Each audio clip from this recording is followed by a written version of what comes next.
Ay, color yellow. Ganda. Balatan ko lang siya. Then, i-coat natin sa asukal na pula.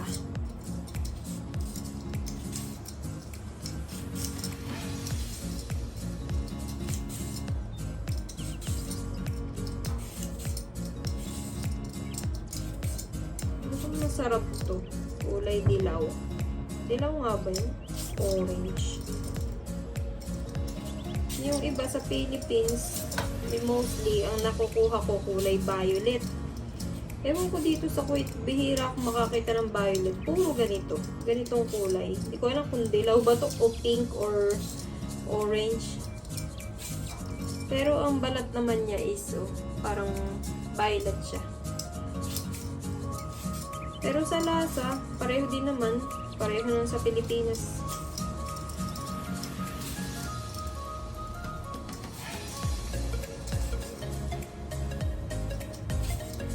Talas ng aking pangbalot. Very good.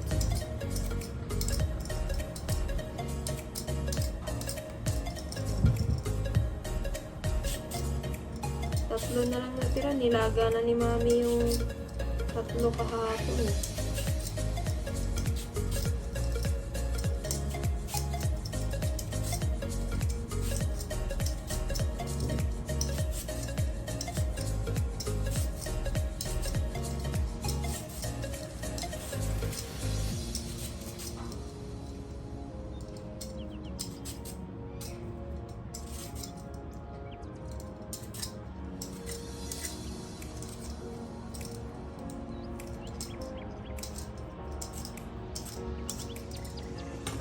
So, ayan.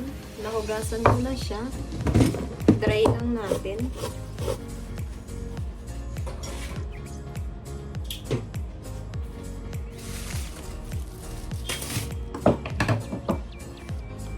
Dry lang natin para madali siyang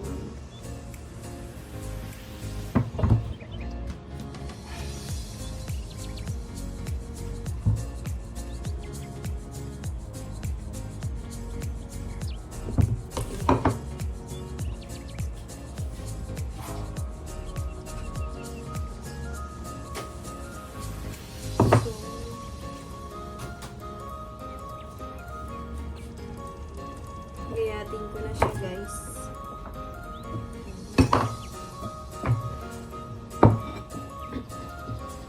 Ano ba yung tamang paggayat nito? Maliliit kasi siya actually eh. Hindi siya kasi lalaki nun sa Pilipinas eh. Baka medyo maninipis pa yung gayat ko. Medyo kapalan ko. Ganito. Ganito siguro. Ayan. Parang patatas.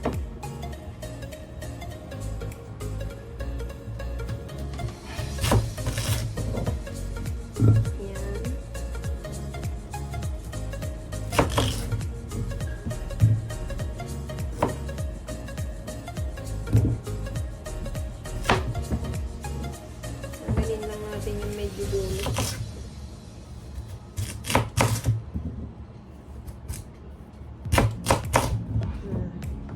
Lalaki yun.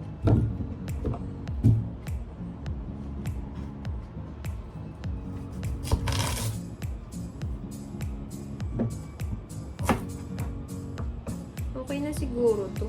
Maluluto din naman yan. Di naman yan makakareklamo if ever.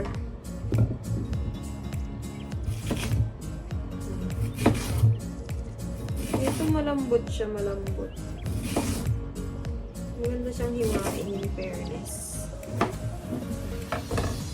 At ito na nga.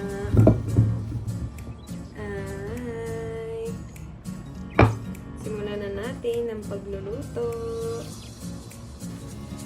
Tapos, i-dry ko lang itong tasa. Teka, tanggalin ko muna ito.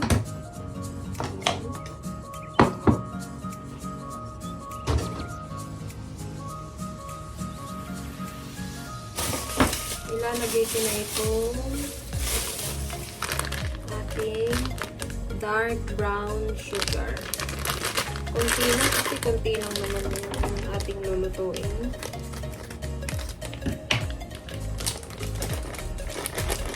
para ka na rin nasa Pilipinas.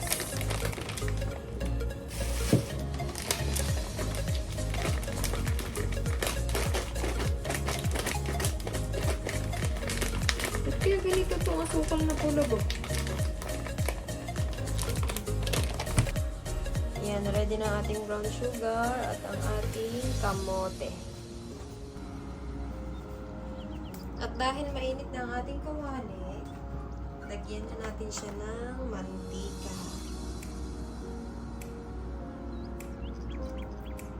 Oops, tama na siguro to. Gagalit si mami pag naubos yung mantika. Dami ko nang gumamit.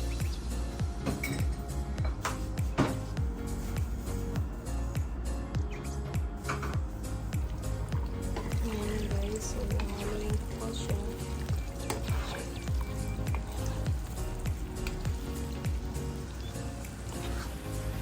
Ganito kasi yung nakikita kong way para doon sa mga kamote cube ba. Ganito yung nakikita kong way doon sa mga nagtitinda sa tabi. Sa tabi-tabi lang. Eh, hindi ko lang din sure kung sunod-sunod ba yung process. So, bahala na. Pang ano lang naman yan, pang merienda. Siguro, masarap din naman. Tingnan na lang natin kung anong kakalabasan yan.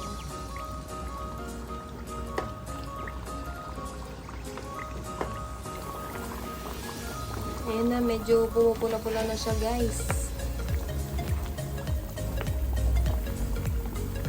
I think medyo ano-ano naman siya. Tama naman yung aking pagluluto. Antayin ko lang siyang kumapit yung sugar.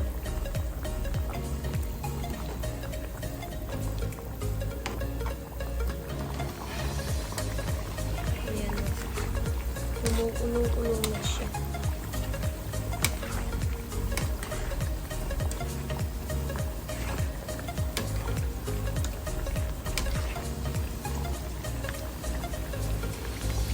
Medyo nakukot na niya ang sige.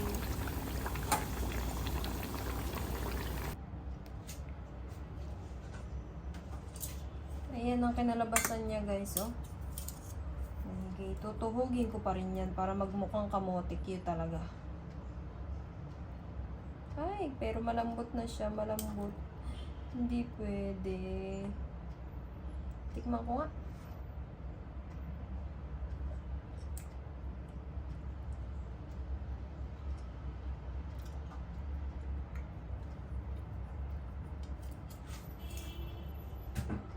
Hindi pwede. Sa lasa, pasado naman siya.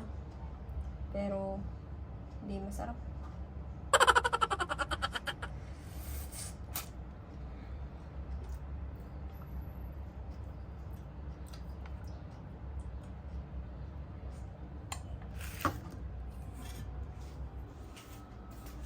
Patikim natin kay mami.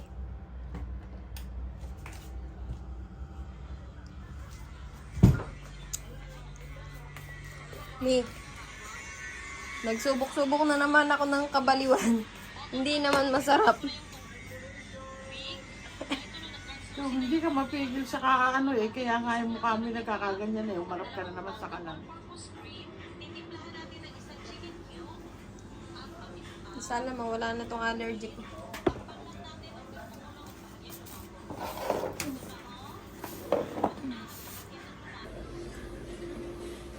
Tikman mo na. Napasabaran naman sa luto. Malambot siya, malambot. Madaling lutuin yung kamote. Yung kamote dito ba't ganito malambot? Sa atin hindi man ganito ang kamote. Sa Pinas hindi ganito ang kamote. Madaling maluto ang kamote dito. Pangat. Maabot masyado. Ah. Kumapon.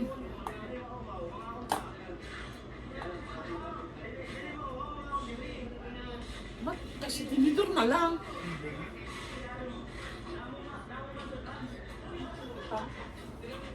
Parang tinagal mo ka lang. Naglarak nga. Pero pwede na din yan. Ate Amis! Kamote! Yan lahat yan. Tutulog yata kasi puyat daw siya kagabi.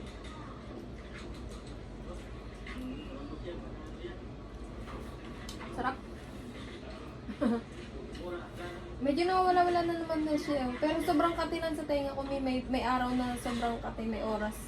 Kasi may gamot ka nga eh. Yan na mawawala agad. Sarap. Masarap pa rin siya. Kahit na nasobrahan sa luto, overcook.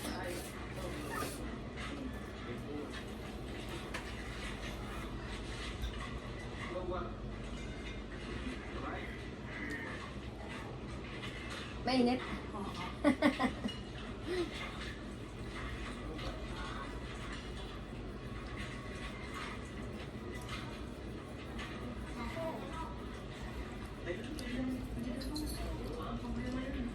Sarap.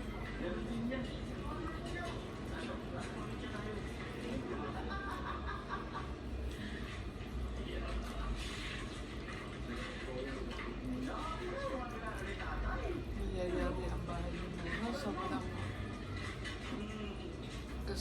gastos ng iba. Tulog siya, miss. Hindi, parang nasa CR yata nagpunta ng CR ay. Ha?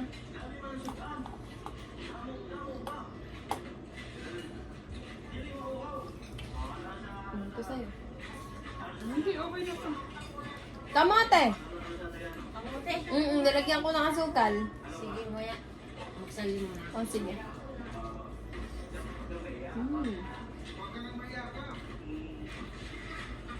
Lumabas kami natin, Amis. Ang sarap ng hangin sa labas ni. May baby lang kasi tayo, hindi tayo pwedeng lumabas.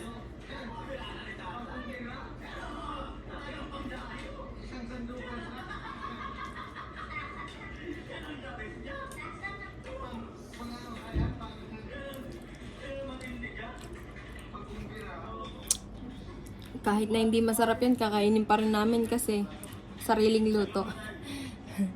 Okay, hanggang dito na lang. Bye-bye!